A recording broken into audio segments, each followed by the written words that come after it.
특종을 했습니다. 자, 백운규 전 산업부 장관, 이 원전 수사에서 핵심이 되는 인물입니다. 백운규 장관이 검찰에서 입을 열었습니다.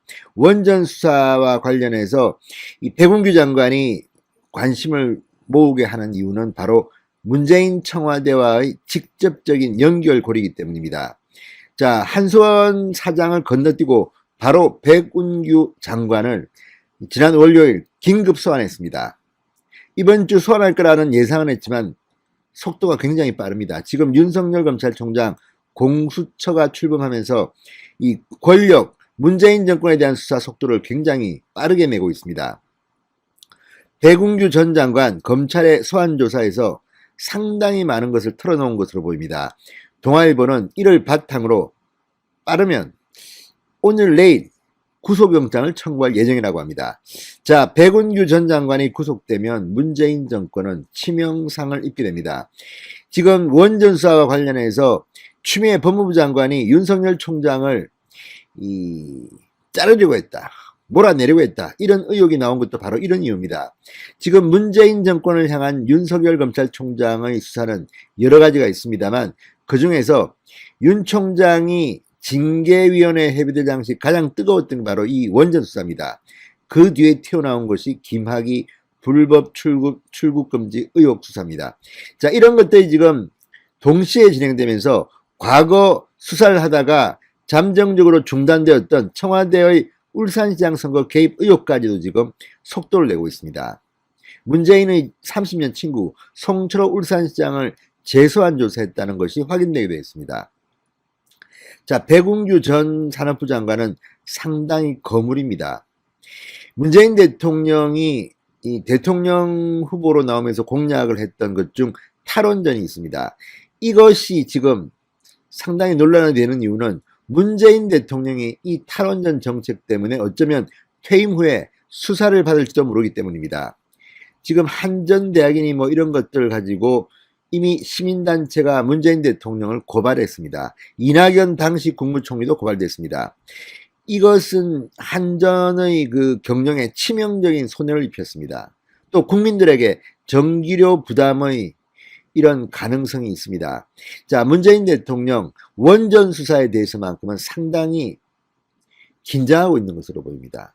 자, 지금 이 대전지검 이두봉 검사장은 이 사건을 본인 인사가 나기 전까지 완전히 빠르게 몰아붙일 기세입니다.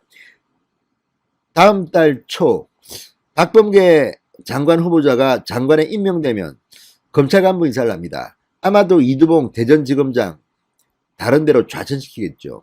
그 전에 이두봉 검사장은 이 사건을 완벽하게 기소할 수 있는 준비를 마칠 것으로 보입니다. 진성호의 융단 폭격 시작합니다. 문재인 청와대를 융단 폭격합니다. 방송에 앞서 아직 진성호 방송에 구독자가 아니신 분들은 붉은색 구독 버튼 눌러주십시오. 더 좋은 방송으로 보답하겠습니다. 자, 동아일보가 백운규 전 장관의 검찰 소환 조사에 대해서 상보를 내놨습니다. 단독 보도입니다. 이걸 보면 백운규 전 장관도 검찰 조사에 이렇게까지 답하지 않을 정황들이 있는 모양입니다. 자, 대전지검 형사5부 이상현 부장검사는 백운규 전 장관에 대해서 직권남용 혐의 등으로 구속영장을 청구하기로 했다고 동아일보가 단독 보도했습니다. 백운규 전 장관은 검찰 조사에서 2018년 4월 3일 산업부 원전 산업정책과의 정모 과장에게 월성 1호기 조기 폐쇄와 즉시 가동 중단을 지시한 사실은 있지만 정상적인 정책 집행이었다, 이런 취지로 진술했다고 합니다. 자, 일단 이런 원전 가동 지시를 인정한 겁니다. 본인은 청와대를 이유로 될 것으로 보입니다. 그동안 했던 언론과의 인터뷰 등을 보면 감사 보고서에 다 남아 있지 않느냐, 청와대 지시로 이런 일들이 이뤄졌다는 것을 진술한 것으로 추측됩니다. 자, 당시 이 과장, 정 과장은 백운규 전 장관에게 청와대 산업정책 비서관실 행정관으로부터 조기 폐쇄 및 즉시 가동 중단 방침을 전달받았다고 보고했습니다.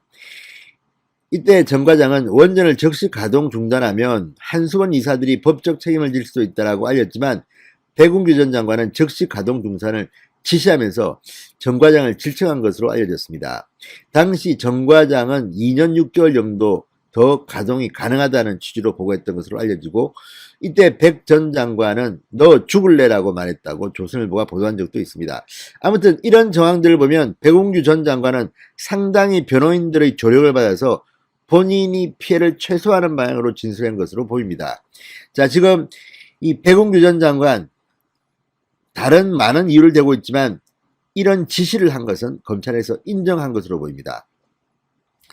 자, 백운규 전 장관은 산업부 공무원들이 월성 1호기 경제성 평가 수치를 회계법인의 초안보다 낮추도록 했다는 경제성 평가 조작 의혹에 대해서는 이렇게 말했습니다. 보고받거나 지시한 사실이 없다. 자, 그렇다면 장관이 이런 지시를 하지 않았는데 누가 이런 장난을 쳤다는 겁니까?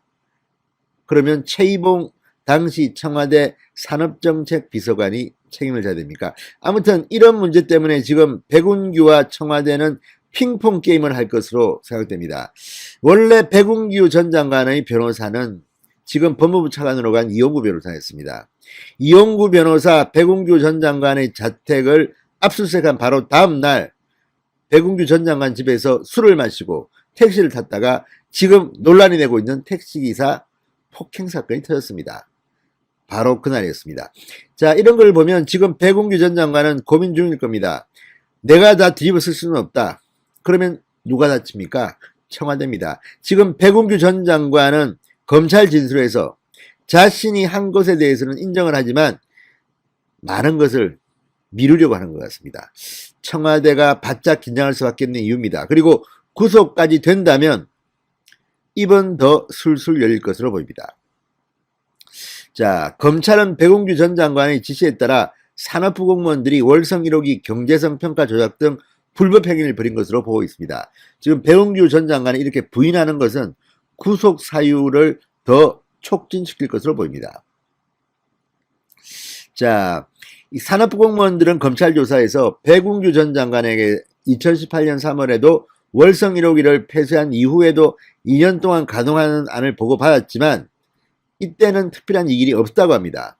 그런데 문미옥 당시 청와대 과학기술보좌관은 2018년 4월 2일 청와대 내부 보고망에 월성 1호기 외벽에 철근이 노출되어 있었다, 이런 글을 올렸고, 문재인 대통령이 그 직후 참모들에게 가동 중단은 언제 결정하느냐 이렇게 묻습니다. 바로 이 문재인의 한마디 때문에 급속도로 가동 중단 작업이 진행됩니다. 백운규 전 장관은 당시 문 보좌관에 올린 이 글을 올린 지 이튿날 원전 즉시 가동 중단을 지시합니다. 자, 이런 정황들이 있기 때문에 청와대는 이 사건 수사에서 도망가기가 힘들어진 겁니다. 자, 불과 한 달 전에도 특별한 이견이 없이 월성 1호기를 2년 반 정도 더 가동하는 것을 신하는 듯 했던 백운규가 청와대 문재인 대통령의 이 한마디 이후 돌변한 겁니다. 자, 검찰은 지금 원전 이용률, 단가 산정 기준 등이 담긴 산업부 내부 TF팀의 보고서가 청와대에 보고됐을 가능성도 수사하고 있습니다. 자, 이렇게 된다면 청와대가 강제 수사를 받을 수도 있습니다. 청와대 압수수색도 지금 수원지검은 준비하는 것으로 보입니다. 어쨌든 윤석열 총장 공수처 출범을 견제하면서 원전 수사를 바짝 조이고 있습니다. 문재인 청와대 큰일 났습니다. 추미애 장관의 아들 얘기, 맨 먼저 공익신고한 그 당직 사병 현병장, 이 관련해서 주간조선에서 자세히 싣고 있습니다. 그래서 당시 작년 내내 얼마나 시달렸겠습니까? 더군다나 이번에 황희가 문체부 장관에 임명됐지 않습니까? 황희가 실명 사진 다 올리고 그야말로 불질렀다, 멋 모르고 불질렀다, 이렇게까지 하면서 배후 세력을 밝혀라, 이렇게 비판하고 나섰지 않습니까? 공범 세력이 도대체 누구냐, 요렇게까지 했어요. 완전히 죄인시했어요. 이런 사람이 지금 문체부 장관에 지금 1월 20일 날 지명이 됐습니다. 물론 사과를 했지만 사과가 진정성 있겠어요? 현병장이 사과하지 않으면 고소하겠다, 그러니까 놀래가지고 사과한 것이 이게 무슨 진정성이 있겠습니까? 저는 그렇게 봅니다. 그게 정상적인 사고의 틀 아니겠어요? 예. 그러다 보니까 그 당시에 이 가족들이 얼마나 이 황당했는지, 얼마나 조심스럽고 정말 힘든 세월을 지냈는지 주간조선이 자세하게 보도하고 있습니다. 그래서 서울에서 그야말로 자취를 하면서 대학원에 다니고 있었는데 이 부모님께서 이 잠이 안 와가지고 서울 아들집에라도 와서 자면서 좀 지켜줄까도 생각을 했었다. 그리고 또 이 온갖 일배회원이냐 안 한 말까지 나올 정도로 이념 공세까지도 시달렸다. 그리고 지금 현재는 이제 미국에 공부를 다 마치면 차라리 미국에 유학을 가서 미국에서 직장을 얻어갖고 사는 건 어떠냐는 말까지 나올 정도로 굉장히 충격이 컸다. 이렇게 지금 보도가 나오고 있어요. 특히 추미애 장관은 엄마가 법무장관이잖아요. 아빠는 변호사잖아요. 그런데 이분들은 그냥 대구에서 평범한 시민 생활을 하는 분들이에요. 그렇기 때문에 속된 말로 끝발이 없는 분이잖아요. 그야말로 이 권력 실세가 아니잖아요. 정반대잖아요. 그렇기 때문에 굉장히 참 어려움을 많이 겪었다. 그런데 다행히 김영수 국방권익연구소 소장이 지금 현병장을 좀 도와주고 있어서 이 악플을 단 악플러들 5천여 명을 고소해서 동부지검에서 수사가 있는데요.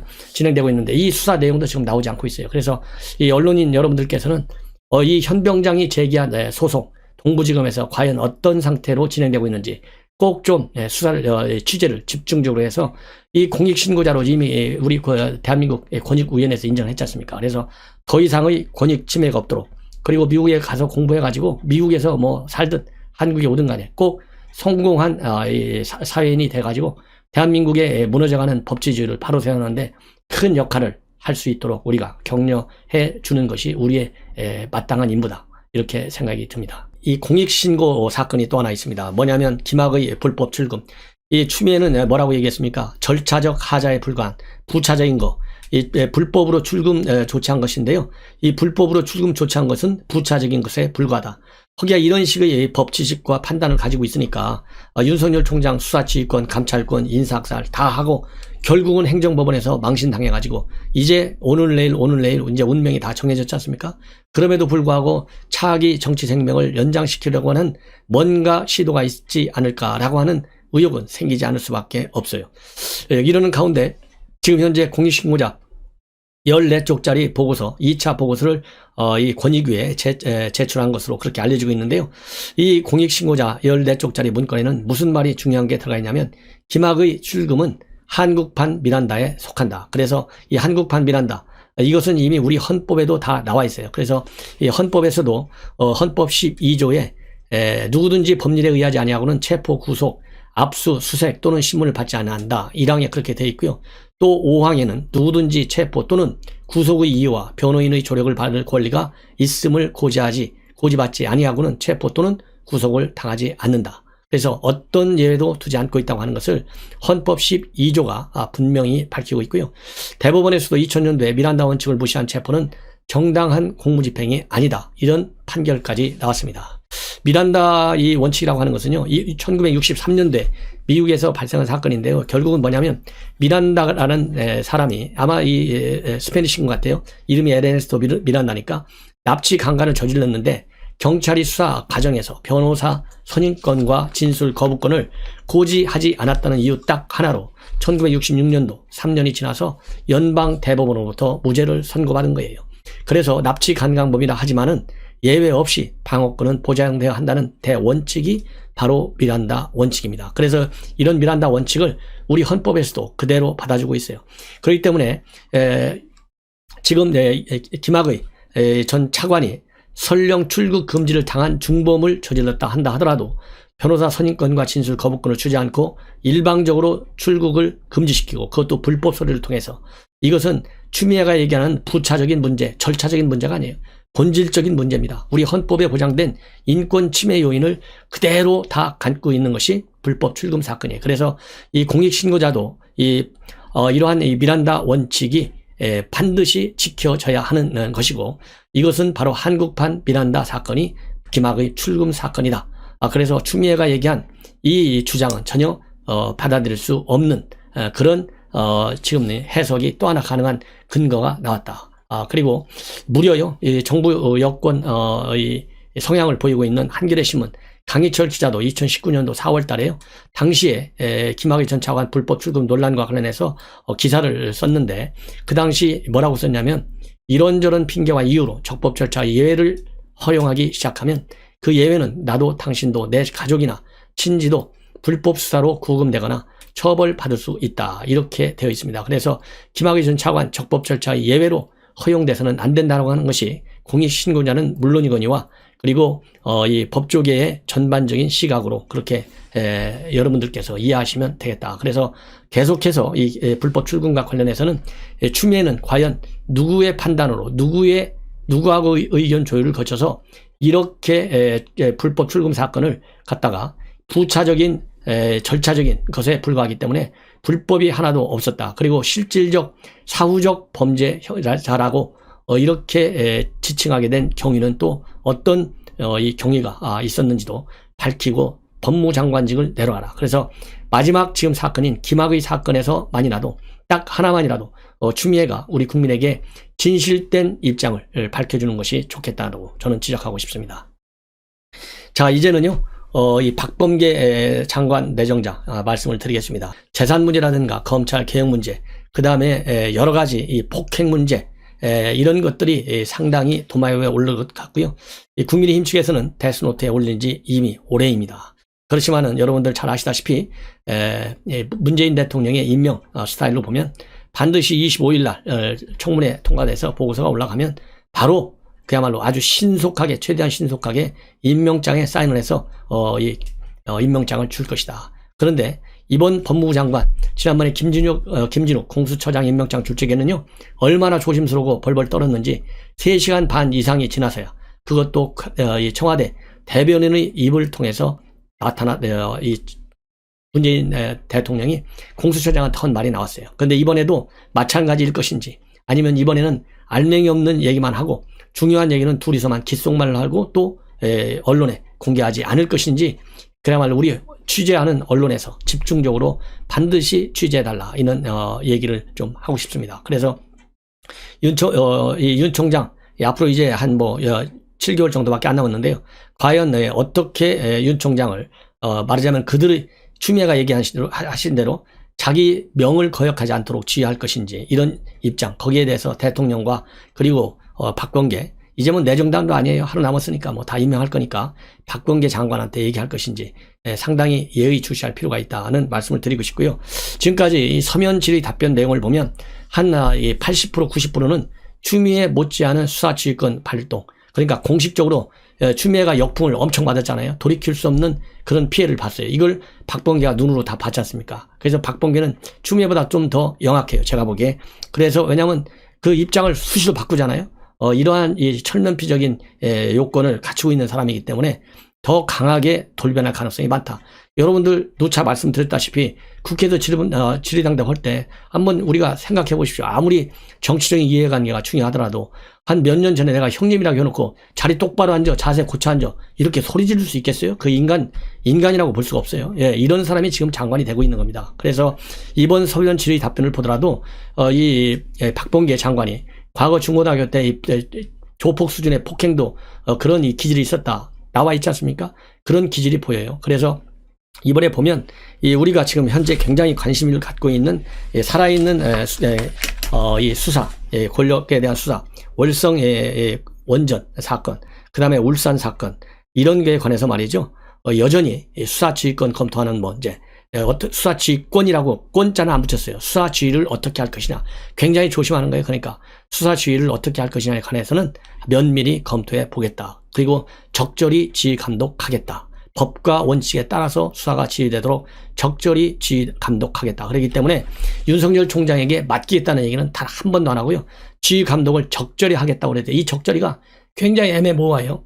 직접 이 살아있는 권력에 대한 수사에 대해서 직접 개입할 수도 있고 아니면은 안 개입할 수도 있고 그런데 제가 보기에 전반적으로 이 서면 질의 답변 내용을 보면 지휘 감독권을 상당히 강하게 하고 그 다음에 박범계 평소의 인성으로 보면 아주 강하게 그립을 오히려 추미애보다 더 감은 강했지 약하지는 않을 것이다 라는 생각이 들고요. 약하게 보이게 겉으로는 그렇게 지휘 감독을 할 것으로 저는 보입니다. 그리고 또 이 박원순 사건에 대해서는요, 이 여론을 조금 의식하고 있어요. 그런 점에서도 우리 시청자 여러분들이 저의 이 제대로 된 이 합리적 이 비판, 이 우리 국민들께서 공유할 수 있도록 제 방송을 좀 이 공유 버튼, 공유, 이 스마트폰 보면 공유로 가 있어요. 공유할 수 있게 돼 있어요. 그래서 이 페북이라든가 트윗이라든가 아니면 이런 카톡, 이 SNS를 통해서 많이 공유해 주십사, 이렇게 제가 당부를 드리고 싶은데요. 그래야 비판 여론이 형성이 되고, 이런 비판 여론에 이 박범계가 조금이라도 신경을 쓸 것이다 하고 저는 봅니다. 그래서 이 박원순 사건에 관해서는 이 권력형 성범죄다 이렇게 모르니까 법원 판결을 존중한다. 그리고 국민께 심력 끼치는 점 안타깝다. 왜냐하면 이 맑은 분이라고 축켜 세웠지 않습니까? 이거에 대해서 답하는 거예요. 그래서 피해자 고통에 공감하며 향후 성폭력 피해자가 2차 피해에 대한 걱정이 없이 피해 사실을 알리고 도움을 받을 수 있도록 지원하겠다. 이렇게 얘기를 하면서 맑은 분이라고 표현한 것에 대한 해명이 말이죠. 빈소를 찾아서 황망한 마음에 그 당시에 순간적 느낌을 표현한 것이지 다른 의미는 없다. 이렇게 꼬리를 팍 내리고 있어요. 근데 시청자 여러분 생각해 보십시오. 아무리 황망하다 하더라도 본인이 지금 3선 국회의원이잖아요. 그러면 순간적으로 자기 생각이 그대로 흘러나오는 거예요.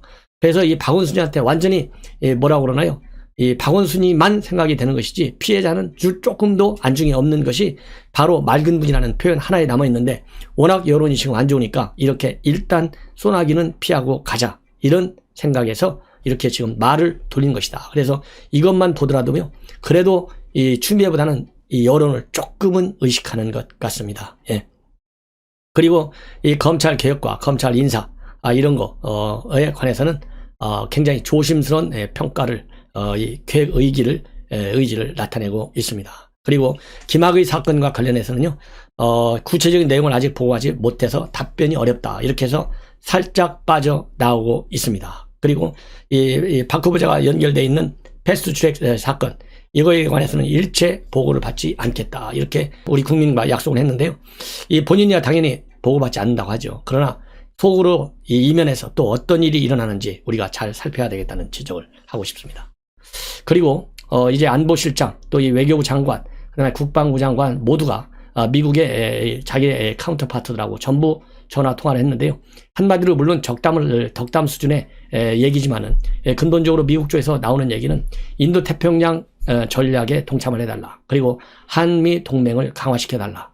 그리고 이 대북 관계, 이것은 근본적으로 현 문재인 정권의 정책이 잘못됐기 때문에 다시 시작한다. 백지 상태에서 전면 재검토한다. 이런 지금 의향을 쭉 지속적으로 그리고 일관성 있게 보여주고 있다. 그런 가운데 김정은이는 아직도 이번 당대에서 강대강, 성대, 선대, 선으로 대하겠다는 이 큰 대강의 입장만 보여주고 있고요.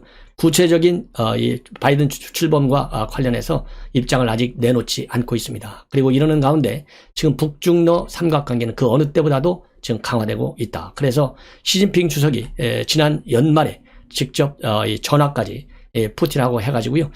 금년도와 우호 설린 조약 맺은 지 20년이 되는 이 중요한 해라고 합니다. 그래서 2020년도에 21년도 금년에 설린 우호 협력 조약 20주년이 되는 금년도에 북한과 그리고 러시아, 중국 간의 삼국 관계를 강화시키려는 외교적 노력이 그 어느 때보다도 강력히 전개될 것 같습니다. 따라서 우리의 안보가 그 어느 때보다도 굉장히 긴요한 시기인데요. 이럴 때는 우리 한미동맹밖에는 해결책이 없다는 말씀을 다시 한번 드리고요. 제가 누차 한미동맹을 강조하고 있는데, 이 동아일보 사설 정부 한미동맹 최우선을 분명히 하라, 이렇게 촉구하는 사설이 1월 22일자에 실려 있습니다. 그래서 이 내용 한 3분에 걸쳐서 여러분들께 소개시켜 드리겠습니다. 뭐 결론은 뭐 한미동맹 강화하자는 건데, 왜 강화해야 되느냐, 어떻게 강화시켜야 되느냐, 이런 거에 관해서 여러분들께 지금 보도를 해 드리겠습니다. 꼭 좀 들어주십시오. 굉장히 정리가 잘 되어 있는 사설입니다. 바이든이 46대 대통령에 공식 취임했다. 트럼프 전 대통령의 극렬 지지층이 워싱턴 의사당을 점거할 만큼 극도의 분열상을 노정했던 미국이 바이든 대통령의 취임을 계기로 갈린 나라를 통합하고 땅에 떨어진 글로벌 리더십을 재건하길 바란다. 바이든 대통령도 기대에 화합하듯 취임사에서 내 모든 영혼은 통합에 있다고 선언했다. 또 동맹을 회복하고 다시 한번 전 세계에 관여할 것이라고 강조해 트럼프의 미국 일방주의를 폐기하고 친동맹 타자한 노선으로 회귀할 뜻을 분명히 했다. 미국이 귀환을 다짐한 바이든 행정부의 출범은 한반도 정책에도 대전환을 예고하고 있다. 당장 토니 블링컨 국무장관 지명자는 지난 19일 인사청문회에서 대북정책 전반을 재검토해야 한다고 강조했다. 트럼프 행정부의 톱다운 대신 보텀업 방식 접근 등 보다 신중한 대북정책으로 전환할 뜻을 분명히 밝힌 것이다. 중국에 대해서는 트럼프 행정부의 강경 노선을 계승할 입장임도 못 박았다. 문재인 정부 입장에선 고민이 깊어질 수밖에 없다. 문 대통령이 강경화 외교장관을 전격 교체한 것은 이런 미국의 대북 기조 급변과 무관하지 않을 것이다. 하지만 후임 외교장관의 정의용 전 국가안보실장을 기용함으로써 기존 정책을 고수할 뜻을 내비쳐 걱정스럽다. 바이든 대통령은 싱가포르 회담을 트럼프 행정부의 대표적 실패작으로 꼽고 있고 문재인 정부의 지난 4년간 대북 정책에 우려의 눈길을 보내고 있다. 따라서 정부 당국은 바이든 취임을 계기로 서울에 대한 워싱턴의 불신을 해소하고 갈등의 고를 좁히는데 전력을 기울여야 한다. 무엇보다 북한의 불신이 강한 바이든 행정부에 대해 우리 생각을 일방적으로 강요하는 우를 범해선 안 된다. 청와대는 한미 정상회담을 조기에 열고 싶은 마음이 굴뚝 같을 것이다. 그러나 중요한 것은 회담의 시점이 아니라 메시지다. 대한민국엔 한미동맹이 최우선이고 북한은 하위 변수라는 믿음을 바이든 행정부에 심어줘야만 회담이 성공한다. 바이든은 동맹주의자다. 동맹을 우선하지 않는 나라와는 비즈니스를 하지 않는 인물임을 문 대통령은 명심해야 할 것이다. 이와 함께 정부는 미국의 인도태평양 전략에 적극 동참하겠다는 의지를 보여야 한다. 바이든 행정부의 최우선 외교 어젠다는 북한이 아닌 중국이다. 정책의 모든 포커스가 중국에 맞춰질 텐데 서울은 워싱턴에 북한 얘기만 한다면 엇박자가 날 수밖에 없다. 따라서 정부는 미국과 일본, 호주, 인도가 참여하는 집단안보 협의체 쿼드에 참여하는 문제도 전향적으로 검토할 필요가 있다. 또한 한일 관계 개선도 중요한 과제다. 바이든이 동북아에서 가장 중시하는 외교의 축이 한미일 협력임은 너무나 잘 알려진 얘기이기 때문이다. 문 대통령은 21일 바이든 대통령에게 보낸 취임 축전에서 한국은 미국의 굳건한 동맹으로 바이든 행정부의 여정에 언제나 함께할 것이라고 밝혔다. 첫 메시지로선 방향을 잘 잡았다. 다만 중요한 것은 행동이다. 바이든으로 상징되는 미국의 변화에 능동적으로 대처해서 국익을 극대화하는 슬기를 보여주길 바란다. 이렇게 되어 있습니다.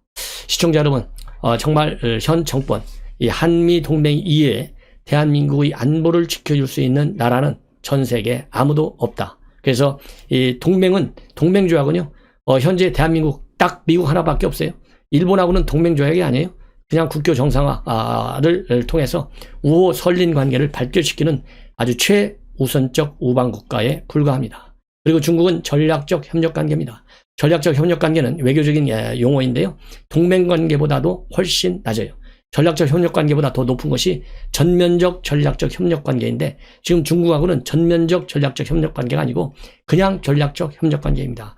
이런 의미에서도 그리고 김정은이가 이미 지난 3년간 말로는 비핵화를 뒤에서는 핵미사일 전력의 고도화를 얼마나 집요하게 추진되어 왔는지 이번 당 대회를 통해서 우리가 확인이 되지 않습니까? 그렇기 때문에 그 어느 때보다도 이제 착각에 빠져서 희망적 사유에 빠져서 김정은한테 의지하는 대북 대미 정책은 즉각적으로 폐쇄하는 그런 외교적 노력이 필요해야 되는데요. 이게 저절로 되겠습니까? 사람은 그대로인데 정책을 그대로 가져갔겠어요? 그러면 정책의 신뢰성이 없는 것이죠. 지금 미국 조야에서 문재인 정권의 외교안보 정책 전반에 대한 불신이 어느 때보다도 큰 상황이다.